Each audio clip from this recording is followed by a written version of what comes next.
Hello everyone, आज है 27 अक्टूबर और आज इस वीडियो में हम बात करेंगे रिलायंस पावर के बारे में। अनिल अंबानी ग्रुप की कंपनी है, 15.5 रुपए का शेयर है। इसके Q2 के रिजल्ट्स भी सामने आए हैं, तो भैया बातचीत करना बनता भी है कि क्या समीकरण यहाँ पर बन रहे हैं। खरीदने का मौका है या फिर ये एक बार फिर से आपको धोखा देने जा रहा है, क्योंकि आगे भी कई बार ये धोखे ही दे चुका है। तो बात करना बनता भी है, लेकिन उससे पहले अगर आपने अभी तक चैनल को सब्सक्राइब नहीं किया है तो प्लीज़ अभी इसे सब्सक्राइब कर लीजिए, क्योंकि आगे भी बहुत सारे वीडियोस हैं जो आपको काफ़ी ज़्यादा हेल्प करेंगे। तो रिलायंस पावर 15 रुपए के आसपास शेयर ट्रेड कर रहा है। पिछले एक महीने में देखें तो 19 से 20% का ग्रोथ भी नजर आया है। 12 रुपए से ऐसी रफ्तार पकड़ी के शेयर 17 रुपए तक चला गया, लेकिन उसके बाद लगातार ये नीचे की तरफ टूटता हुआ नजर आ रहा है। पिछले एक साल में देखा जाए तो पिछले एक साल में रिलायंस पावर में 410% का ग्रोथ है। देखिए, रिलायंस पावर एक पेनी स्टॉक हुआ करता था, तो अभी भी पेनी स्टॉक ही कह सकते हो आप इसको। 3 रुपए के आसपास शेयर ट्रेड कर रहा था और लंबे समय तक उसी रेंज में घूमता रहा, लेकिन इसमें एक बहुत बड़ी रफ्तार हमें तब देखने को मिली जब प्रमोटर ने अनाउंस किया कि भैया हम एक बहुत बड़ी क्वांटिटी यहाँ पर खरीद रहे हैं, और शेयर ने जो रफ्तार पकड़ी, इतनी रफ्तार पकड़ी कि 17 17.5 रुपए तक चला गया। लेकिन हर बार की तरह एक बहुत बड़ी गिरावट भी आई। 10 रुपए से भी नीचे दोबारा शेयर चला गया, वापस 17 के करीब पहुंचा, वापस ये अब नीचे की तरफ जा रहा है। लेकिन इस बार रिजल्ट सामने आए हैं और रिजल्ट का असर हमेशा शेयर प्राइस पे पड़ता है, खास करके जब वो एक पैनी स्टॉक हो। तो रिजल्ट्स के बारे में बातचीत करें उससे पहले देखें तो मिड कैप शेयर है 5,265 करोड़ के आसपास का इसका मार्केट कैप है। वॉल्यूम ट्रेड 1,75 करोड़ के आसपास का नजर आया, मतलब बड़ी क्वांटिटी में शेयर ट्रेड हो रहे हैं। इतना ही नहीं, शेयर होल्डिंग में देखा जाए तो प्रमोटर के पास 24.98% की होल्डिंग है। प्रमोटर ने अपनी होल्डिंग को बढ़ाया था, जो मैंने आपको इससे पहले भी कहा। एफआईल्स बहुत बड़ी क्वांटिटी में घुस चुके हैं। सितंबर क्वार्टर में 1.29% की होल्डिंग 3.30% पर पहुंच चुकी है, जो कि बहुत बड़ी बात है। इतना ही नहीं, 0.12% म्यूचुअल फंड, 3.16% इंश्योरेंस कंपनी के पास है, और रिलायंस इंफ्रा यहाँ पर 22.40% की होल्डिंग लेकर बैठे हैं। एलआईसी के पास भी 3% से ज़्यादा की होल्डिंग नजर आई है। और रिलायंस पावर की अगर हम बात करने जाए तो रिलायंस पावर में 4% लोग आपको बेचने की बात कर रहे हैं, वरना हर कोई खरीदने की सलाह दे रहा है, और मैं इस बात से सहमत नहीं हूँ। ठीक है, काफ़ी लोगों की नेगेटिव कमेंट भी आएगी नीचे वीडियो में, लेकिन मुझे लगता है कि खरीदने का सही मौका नहीं है। देखिए, रेवेन्यू की मैं बात करूँ यहाँ पर, तो रेवेन्यू लगातार इनके टूट रहे थे, लेकिन 2021 में रेवेन्यू में बढ़ोतरी हुई है। तकरीबन 7,935 करोड़ का रेवेन्यू आया है, जो कि अच्छा रेवेन्यू है। तेजी की तरफ वो इशारा कर रहा है, जो कि अच्छी बात है। लेकिन प्रॉफिट अगर हम देखें तो प्रॉफिट सिर्फ 2021 में एक अच्छे संकेत आए थे। 427 करोड़ का प्रॉफिट दिखाया, जो कि बहुत अच्छा प्रॉफिट है ये। लेकिन उससे पहले भारी नुकसान भी ये रिपोर्ट कर चुके हैं। 2020 में 4,255 करोड़ का लॉस हुआ। 2019 के फाइनेंशियल ईयर में 2,913 करोड़ का इनको नुकसान हुआ। 21 में फायदा हुआ। अब बात करते हैं 22 की। Q1 के रिजल्ट्स अगर हम देखें तो इसको 45 करोड़ का फायदा हुआ था, लेकिन Q2 के रिजल्ट्स जो आए हैं वो अच्छे नहीं हैं, क्योंकि इनको अब 49 करोड़ का नुकसान हुआ है।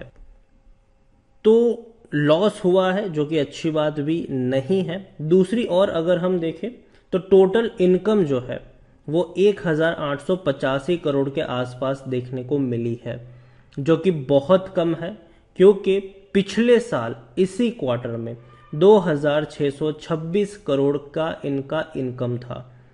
तो भैया इनकम कम हुई है, प्रॉफिट की जगह कंपनी को लॉस हुआ है। लेकिन एक अच्छी बात जो है इस कंपनी को लेकर अगर हम देखें तो वो यही है कि कंपनी के ऊपर कर्जा बहुत ज्यादा था, लेकिन the company said it is on track to reduce debt by 3,200 crore in this financial year. 3,200 crore तक का कर्जा कंपनी कम कर रही है, जो कि बहुत अच्छी बात है। देखिए, जब भी किसी कंपनी में जब कर्जा कम करने की बात आती है तो डेफिनेटली मार्केट उसको काफी पॉजिटिव तरीके से लेता है, और जो कि लेना भी चाहिए। और दिक्कत की बात अगर मुझे कोई लग रही है रिलायंस पावर में, तो वो ये है कि हर बार जब भी उछला है ये नीचे की तरफ ही पटका है सबको।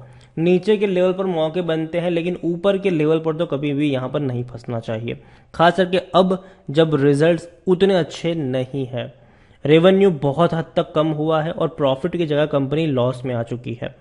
23 का इसका पी है और सेक्टर पी भी उतना ही है। यहाँ पर देखें तो कंपनी जो है वो भैया एएसएम लिस्ट में है स्टॉक, और हम सब जानते हैं कि एएसएम जीएसएम का मतलब क्या होता है, हर बार मैं इसको एक्सप्लेन नहीं करूंगा। यहाँ पर देखें तो खरीदने का मौका है, ये कहना है टिकर टाइप का, मेरा नहीं। डिविडेंड पेइंग स्टॉक नहीं है, लॉन्ग टर्म में पैसा भी इसने बनाकर नहीं दिया है। रिलायंस पावर को लेकर मैं इतना ही कहूंगा कि जो रिजल्ट आए हैं वो उतने अच्छे रिजल्ट नहीं है कि शेयर प्राइस में कोई अच्छा कंट्रीब्यूट कर पाए। और हमेशा अगर हम देखें तो भैया जिस प्राइस पे है वो प्राइस भी महंगा है। 3 साल का अगर मैं आपके सामने ग्राफ दिखाने की कोशिश करूं तो पिछले 3 साल में 43% की गिरावट है। और हर बार जब भी ये उछला है टूटा है, उछला है टूटा है, इस बार बहुत बड़ी तेजी आई हमें, लेकिन वापस से टूट गया ये। अब देखिए 17 रुपए तक पहुंचा, इस बार भी उसी लेवल पर पहुंचा था दोबारा, और वापस ये अब नीचे की तरफ जाने की कोशिश कर रहा है, जो कि अच्छे संकेत बिल्कुल भी रिलायंस पावर के लिए मुझे तो नहीं लग रहे हैं। और देखो हमेशा इसने जब भी तेजी आई है एक ट्रैप तैयार हुआ है। और यहाँ पर सबसे बड़ी बात अगर मैं आपको होल्डिंग के बारे में दिखाने की कोशिश करूं तो गेम आप देखेंगे तो एक बहुत बड़ी जो होल्डिंग है वो अदर पार्टीज के पास है 40% से भी ज्यादा की, और रिटेल वालों के पास भी 28% की होल्डिंग है। तो यहाँ पर भैया जो मैनिपुलेशन वाला पार्ट है वो ज्यादा हो जाता है कभी कभी। और इतना ही नहीं, प्रमोटर जो है वो ज्यादा होल्डिंग थी भी नहीं उनकी, प्रमोटर ने अभी अपनी होल्डिंग बढ़ाई है, लेकिन हमें अगर बहुत पीछे जाए तो प्रमोटर लगातार अपनी होल्डिंग को कट करते हुए ही नजर आए, अपनी होल्डिंग को बेचते हुए ही नजर आए हैं। तो यही मैं कहूंगा कि एक क्वार्टर में प्रमोटर ने अपनी होल्डिंग बढ़ाई है, एटलीस्ट उसको देखकर खरीदारी नहीं कर लेनी चाहिए। कंपनी का बिजनेस पहले आप देखिए। और पावर कंपनी डेफिनेटली फोकस में है, पावर सेक्टर फोकस में रहेगा, लेकिन रिलायंस पावर नहीं रहेगा फोकस में, ये मेरा मानना है। टाटा पावर रहेगा और भी कई सारे पावर कंपनियां रहेगी, लेकिन रिलायंस मुझे लगता है कि कंपनी भले ही अपना कर्जा कम कर रही है, लेकिन कंपटीशन उनके सामने काफ़ी बड़ी है, चुनौतियां काफ़ी बड़ी है इनके सामने। और दूसरी बात ये कि कंपनी का जो बिजनेस मॉडल है वो उतना ज़्यादा सक्सेसफुल नज़र नहीं आता है।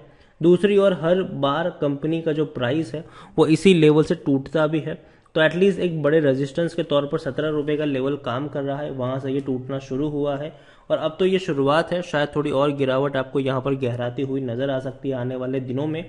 तो रिलायंस पावर अवॉइड करिए, और मार्केट खा सके जब इतने हाई लेवल पर बैठा हो तो जाहिर सी बात है आपको हल्के शेयरों पर दाव नहीं खेलना चाहिए।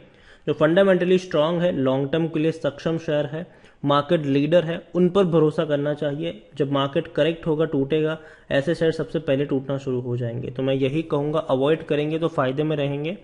रिलायंस पावर अभी भी मुझे भरोसा नहीं आ रहा है, बाकी मर्जी आपकी है। वीडियो को यहीं पे एंड करूंगा। पसंद आया हो तो लाइक करें, शेयर करें। चैनल पर अगर पहली बार आए हैं तो प्लीज सब्सक्राइब करें, और रिलायंस पावर के बारे में आप क्या सोचते हैं वो भी आप मुझे कमेंट में लिखकर बता सकते हैं। Thank you.